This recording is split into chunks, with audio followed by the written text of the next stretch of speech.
Look, you don't exactly look like a city worker, pal. I'm the lead engineer. I'm just checking the pressure, man. Drop the tool. I don't like your attitude or your story. It's a $10,000 wrench. Final I'm not warning, dropping city property. Put it down or you're going to the ground. Call your supervisor. I am doing my job and you know it.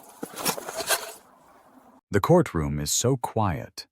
You can hear the mechanical hum of the air conditioning and the heavy, rhythmic breathing of the three men sitting at the defense table. These aren't typical defendants. They are tall, broad-shouldered, and until 18 months ago, they wore the green uniforms of the United States Border Patrol with a sense of absolute invincibility. Now, Agents Miller, Vance, and Gantry are in charcoal suits, their eyes fixed on the mahogany table. The foreperson stands up. Her voice doesn't tremble. On the count of deprivation of rights under color of law, resulting in bodily injury, we find the defendants guilty. A gasp ripples through the gallery. Agent Miller's jaw drops. He looks over at the man sitting in the front row of the observer's bench, a man he once shoved face first into the scorching Arizona asphalt. That man is Marcus Thorne. He doesn't smirk. He doesn't cheer. He just adjusts his glasses and looks Miller straight in the eye with the calm, terrifying composure of a man who knows exactly how the law works. Because Marcus Thorne isn't just a victim. He is a United States federal judge. And 18 months ago, these agents made the biggest mistake of their lives. They picked the wrong black man to bully. To understand how we got to this historic verdict, we have to go back to a Tuesday morning in August, on a desolate stretch of Highway 85, just 40 miles north of the Mexican border. The heat in the Sonoran Desert is a physical weight. At 10:15 a.m., it was already 112 degrees. Marcus Thorne was behind the wheel of his black Cadillac Escalade, driving his 82-year-old father, Elijah, to a very special event. Marcus had just been confirmed by the Senate as the chief district judge for the District of Arizona. This was the pinnacle of a 30-year career that started in the public defender's office and moved through the halls of the Department of Justice. In the back seat, carefully hung in a garment bag, was Marcus's judicial robe. On the passenger seat was a signed copy of the Constitution, a gift from his mentor. "You nervous, son?" Elijah asked, leaning his head back. Elijah was a veteran of the 1960s civil rights marches. He had the scars on his shins from police batons in Selma to prove it. "Not nervous, Pop," Marcus smiled. "Just focused. There's a lot of work to do at that courthouse." They were 10 miles past Ajo when the red and blue lights appeared in the rearview mirror. Marcus checked his speedometer, 70 in a 75. His lights were functional. His tags were current. He felt that familiar ancestral tightening in his chest, the one every black man in America feels when the sirens wail, regardless of how many degrees or titles they hold. "Just a checkpoint, Marcus," Elijah whispered, though his hands were gripped tight on his cane. Marcus pulled over smoothly onto the gravel shoulder. Dust billowed around the SUV. He rolled down all 4 windows, standard procedure to show he had nothing to hide, and kept his hands at 10 and 2 on the steering wheel. 3 agents approached. Leading them was Agent Miller, a man with a buzz cut and a reflective pair of Oakley sunglasses that hid his eyes. Behind him were Vance and Gantry, their hands resting habitually on their sidearms. Miller didn't lead with, "Good morning." He led with a bark. "Turn the engine off. Hands where I can see them." "Engine is off, officer," Marcus said calmly. "How can I help you today?" "Citizenship?" Miller snapped. "United States citizens. Both of us," Marcus replied. "I need to see documentation. Now." Marcus nodded slowly. "I'm going to reach for my wallet in my center console to provide my driver's license and my federal identification. Is that understood?" "Just do it," Miller growled. Marcus pulled out his wallet.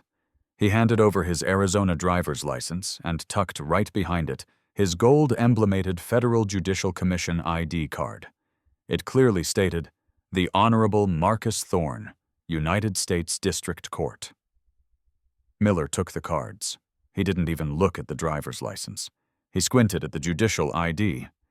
Then he did something that shifted this encounter from a routine stop to a criminal conspiracy. He laughed. "Where'd you get this, honorable?" Miller sneered, flipping the card with his thumb. "This looks like it came out of a cereal box. Or maybe you printed it in the back of a van." "That is a federal credential, agent," Marcus said, his voice dropping an octave into his courtroom register. "If you doubt its validity, you are required by protocol to call your supervisor or verify the commission number on the back." Agent Vance leaned into the window, smelling of tobacco and sweat.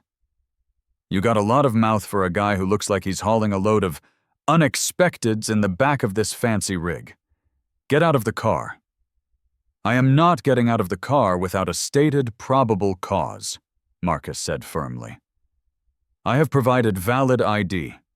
You are currently impeding the travel of a federal officer." Miller's face turned a deep, angry purple. "You're a federal officer? I'm a federal officer. And right now, you're an illegal suspect resisting a lawful order. Vance, Gantry, extract him." If you're ready to see this abuse of power completely dismantled, hit that like button and drop a comment telling me where you're watching from. This is the moment where these agents decided to end their own careers, and if this is your first time here, subscribe now because the legal beatdown coming up is something you don't want to miss. The door was ripped open. Before Marcus could unbuckle his seatbelt, Gantry reached in and grabbed him by the collar of his dress shirt, tearing the buttons. They hauled the 55-year-old judge out of the vehicle. "Marcus!" Elijah yelled from the passenger seat, trying to open his door. "Stay in the car, Pop!" Marcus shouted, just as he was spun around and slammed against the side of his Escalade. The metal was blistering hot, burning through his shirt. "Search the vehicle," Miller commanded. "I bet the panels are stuffed with fentanyl or bodies." "You have no warrant. You have no consent," Marcus cried out, as the handcuffs ratcheted shut around his wrists. They didn't just put them on, they clicked them until they bit into the bone. Vance began tossing the interior of the car. He saw the garment bag. He ripped it open. The black silk judicial robe fell onto the dirt shoulder. Vance stepped on it with his dusty combat boot as he reached for a bag in the back. "Hey! That's a robe!" Elijah screamed, finally hobbling out of the car with his cane. "My son is a judge! You're lynching a judge!" Agent Gantry turned on the 82-year-old man. "Get back in the car, old man, or you're going in the dirt, too." He shoved Elijah. Not hard enough to knock him down, but enough to make the elderly veteran stumble and catch himself on the door, his heart racing at a dangerous pace. Seeing his father assaulted broke Marcus's composure. "You touch him again, and I will have your badges and your freedom. Check the ID. Call the Ninth Circuit. Call anyone." Miller leaned in close to Marcus's ear. He lowered his voice so the dash cam on the patrol car might not pick it up. "Listen to me, boy. Out here, I'm the judge. I'm the jury. And today, I'm the executioner. You people come up here with your fake IDs and your leased cars thinking you own the place. You're going to a holding cell in Florence, and by the time anyone finds you, I'll have lost the paperwork." That was the smoking gun statement. What Miller didn't know was that Marcus's Escalade was a top-tier model equipped with a 360-degree Sentry Mode camera system that recorded not just video, but high-fidelity audio from external microphones meant for voice commands. Every word of that racialized threat was being uploaded to the cloud in real time. For the next 2 hours, Judge Marcus Thorne was left to sit in the back of a sweltering Border Patrol transport van. The air conditioning was turned off. The temperature inside climbed toward 130 degrees. He was dehydrated, his wrists were bleeding, and his father was left sitting on the side of the road, clutching his cane, watching as his son was treated like a high-value criminal. The agents spent those 2 hours searching. They found nothing, no drugs, no hidden compartments, just a briefcase full of legal briefs and a Bible. Finally, a local Pima County Sheriff's deputy cruised by and saw the scene. He pulled over, thinking the agents needed backup. The deputy, a 20-year veteran named Frank Miller, no relation to the agent, walked up to the scene. "What you got, Miller?" the deputy asked. "Smuggler with high-end fake credentials," Agent Miller said, puffing out his chest. "Resisted arrest. We're about to transport." Deputy Frank looked at the Escalade. He recognized the license plate. He had been part of the security detail for the federal building in Tucson. He looked at the man in the back of the transport van, sweating profusely, eyes half closed as and from the heat. "Miller." The deputy's voice went cold. "Is that Marcus Thorne?" "Who cares what his name is? The ID is a fake." Deputy Frank didn't say another word to the agent. He ran to the transport van, ripped the door open, and gasped. "Judge? Judge Thorne? Can you hear me?" Marcus looked up, his voice a raspy whisper. "Deputy, check the credentials. My father. Check my father." The deputy turned to the agents, his hand moving toward his own radio. "You idiots, you absolute morons. That's the new chief district judge. I saw him on the news this morning. He was headed to his own swearing-in ceremony." The color drained from Agent Miller's face. "No, that's impossible. He's just he was being difficult." "He was being a citizen," the deputy roared. "Unlock these cuffs, now, or I'm arresting all 3 of you for kidnapping." The aftermath was a whirlwind of fire and steel. Marcus was taken to the hospital and treated for heat exhaustion and nerve damage in his wrists. Elijah was treated for a minor cardiac event brought on by the stress. By 6 p.m. that evening, the Director of Customs and Border Protection was on the phone with the Attorney General of the United States. The investigation began immediately. 6 months later, the Department of Justice offered Marcus a settlement. $5 million to drop everything, no admission of guilt, a confidentiality agreement. Marcus Thorne sat in his lawyer's office, his wrists still wrapped in light bandages. He pushed the paper back across the table. "I don't want the money," Marcus said. "Judge, $5 million is a lot for a 2-hour detention," his lawyer urged. "It's not about the detention. It's about the fact that they told me they would lose the paperwork. It's about the fact that they stepped on my robe. It's about the fact that if I were anyone else, if I didn't have a deputy sheriff who knew my face, I would be a missing person right now. No, I want their names in case law permanently. I want a trial, and I want criminal charges." The DOJ balked. "Criminal charges against federal agents for a good faith mistake? That's almost impossible to win, Marcus." "Then watch me," Marcus replied. The discovery phase was a bloodbath for the Border Patrol. Marcus's legal team subpoenaed the internal group chat of the agents. They found a thread the agents called the Hunting Club. In it, Miller, Vance, and Gantry shared photos of black and brown drivers they had harassed. They joked about deporting citizens for fun. But the nail in the coffin was the Sentry Mode footage from the Escalade. In the high-definition video, the world saw Agent Miller leaning in and calling a future federal judge boy. They saw Agent Vance stepping on the judicial robe and laughing. They saw Gantry shoving an 82-year-old man. Do you think federal agents should face personal liability and prison time when they're caught on camera acting like this? Or should they be protected by qualified immunity? Drop a yes or no in the comments right now. I want to see where you stand on this. The trial of United States versus Miller, Vance, and Gantry became a national sensation. It wasn't held in Marcus's courthouse. That would be a conflict of interest. It was moved to a neutral district in California. Marcus Thorne took the stand as the lead witness. He sat in the chair, the same calm dignity he had shown on the roadside now radiating through the courtroom. The defense attorney, a shark hired by the agents' union, tried to bait him. "Judge Thorne, isn't it true you were lawyering those agents, trying to provoke a reaction by citing statutes?" "I wasn't lawyering, counsel," Marcus said, his voice echoing. "I was surviving. I provided 3 forms of government ID. I followed every command that didn't violate my constitutional rights. The provocation didn't come from my mouth, it came from their bias. They saw a black man in an expensive car, and their training vanished, replaced by their prejudice." The defense then played a clip of Marcus raising his voice when they shoved his father. "You sounds quite aggressive here, don't you?" Marcus leaned forward.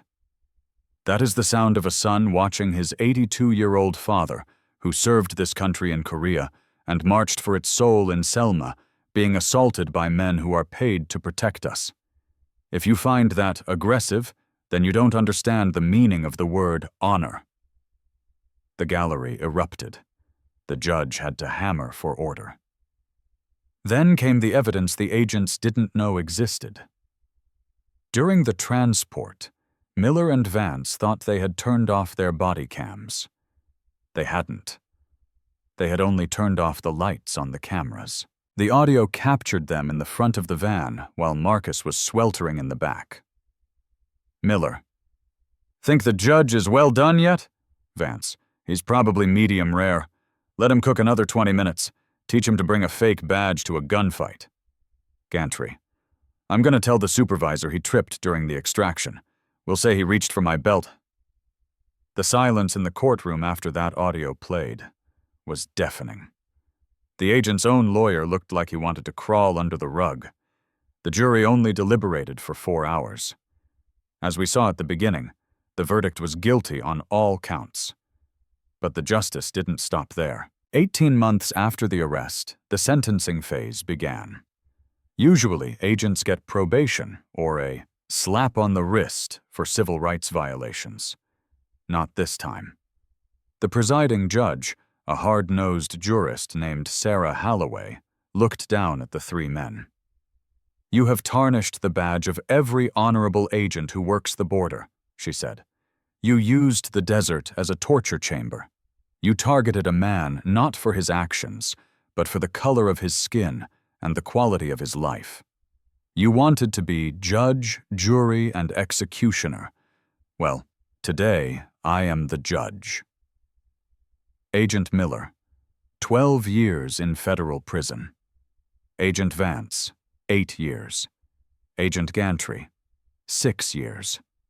But Marcus Thorne wasn't done. He used the $12 million civil settlement he eventually won, the largest in the state's history, for something bigger.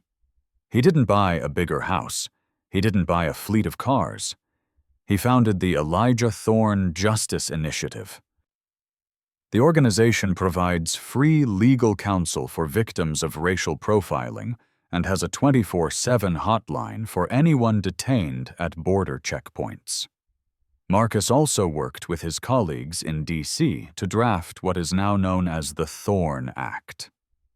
This federal law mandates that any federal agent who intentionally deactivates a body camera or ignores a verified government credential during a stop faces an automatic 5-year minimum sentence. It passed the Senate with a rare 92-0 vote. A year after the trial, Marcus was finally having his official portrait hung in the federal courthouse. His wrists still had faint, thin scars from the handcuffs, a permanent reminder. His father, Elijah, was there, looking dapper in a new suit. He looked at the portrait, then at his son. "You did it, Marcus," Elijah said. "You made them see us." "No, Pop," Marcus said, looking at the black robe he was now wearing. the same one that had been stepped on in the dirt, now cleaned and mended. I made them fear the law they thought they were above. Just then, a young intern ran up. "Judge Thorne, your 2 p.m. is ready. It's a preliminary hearing for a civil rights case." Marcus straightened his collar. He looked into the mirror one last time. He thought about Agent Miller sitting in a cell in a facility not far from where that highway stop happened. Marcus Thorne walked into his courtroom. The bailiff shouted, "All rise!" And as Marcus took his seat on the bench, looking down at the lawyers and the defendants, he realized that true justice isn't just about winning a case. It's about ensuring that the next person driving down Highway 85 doesn't have to be a federal judge just to be treated like a human being. He tapped his gavel once. It was the loudest sound in the world. "Case called," Judge Thorne said. "Let's get to work." If this story of absolute justice moved you, smash that like button and share it with someone who needs to hear that no one is above the law. Subscribe and hit the bell so you don't miss tomorrow's story of a corrupt CEO who thought he could buy his way out of a hit and run, only to find out the witness was his own private investigator. Drop a comment below. Did the agents get enough time, or should they have been locked up longer? I read every single one.